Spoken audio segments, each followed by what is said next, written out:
tous et bienvenue dans la classe virtuelle. Aujourd'hui, nous nous retrouvons pour une nouvelle leçon en grammaire du verbe. Nous allons travailler sur le futur de l'indicatif.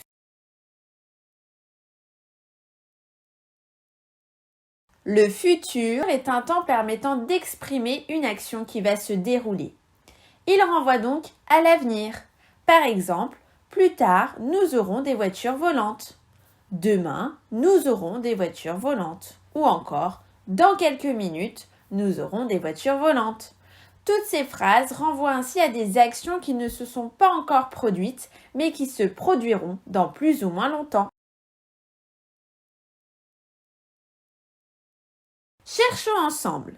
Voyons ainsi comment fonctionnent ces verbes conjugués au futur. Voyons dans un premier temps 3 verbes conjugués avec la première personne du singulier, c'est-à-dire je. Nous avons les verbes manger, verbe du premier groupe, le verbe finir, du deuxième groupe, et partir, verbe du troisième groupe. Nous obtenons ainsi les formes verbales je mangerai, je finirai et je partirai. Que remarques-tu ? Eh oui, bien vu, il y a toujours la même terminaison, AI. Quel que soit le groupe du verbe, la terminaison est toujours la même. Si nous observons bien, nous remarquons aussi que les infinitifs apparaissent entièrement dans la forme conjuguée. Je mangerai, on retrouve l'infinitif manger. Je finirai, on retrouve l'infinitif finir. Et je partirai, on retrouve également l'infinitif du verbe partir. Pour la deuxième personne du singulier, nous obtenons alors tu mangeras, tu finiras, tu partiras. Que remarques-tu cette fois-ci ? Tout à fait, la terminaison est la même pour les 3 verbes AS. De même, nous remarquons que l'infinitif des verbes apparaît comme pour le pronom je. On retrouve alors manger, finir et partir.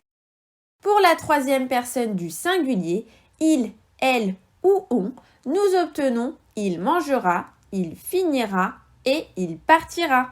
Comme tu l'as probablement remarqué, la terminaison est une fois de plus la même pour les 3 formes verbales. A. Comme pour les autres pronoms, on retrouve aussi à chaque fois l'infinitif des verbes. Pour la première personne du pluriel, nous, on obtient nous mangerons, nous finirons, nous partirons. As-tu remarqué la terminaison commune aux 3 formes verbales ? Exactement, on retrouve ONS à chaque fois. Et comme tu l'as très sûrement vu, on retrouve là aussi les infinitifs des verbes. Pour la deuxième personne du pluriel, on obtient vous mangerez, vous finirez, vous partirez. Une fois de plus, nous observons une régularité. Nous retrouvons les terminaisons EZ et les infinitifs des verbes. Enfin, pour les troisièmes personnes du pluriel, à savoir il avec un S, elle avec un S, nous retrouvons également des régularités. Nous retrouvons à chaque fois la terminaison ONT et l'infinitif des verbes pour le radical.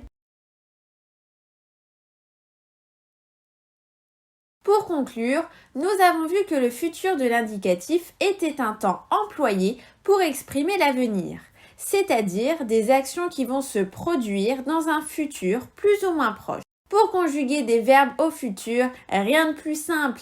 Il suffit de mettre l'infinitif du verbe, puis les terminaisons en fonction du pronom personnel sujet.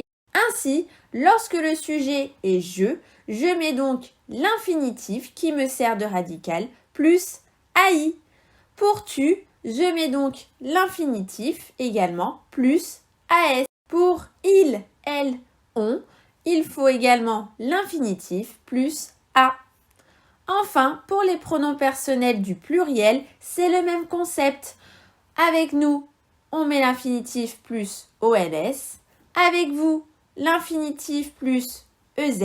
Et enfin, pour il avec un S et elle avec un S, il faut également l'infinitif plus ONT. Le futur est un des temps les plus faciles à retenir. Il suffit de mettre l'infinitif plus les bonnes terminaisons que tu dois apprendre par cœur. Et le tour est joué. Magique, non ? Voilà, la leçon est terminée. J'espère que celle-ci t'a plu. On se retrouve très vite pour de nouvelles leçons. À très bientôt!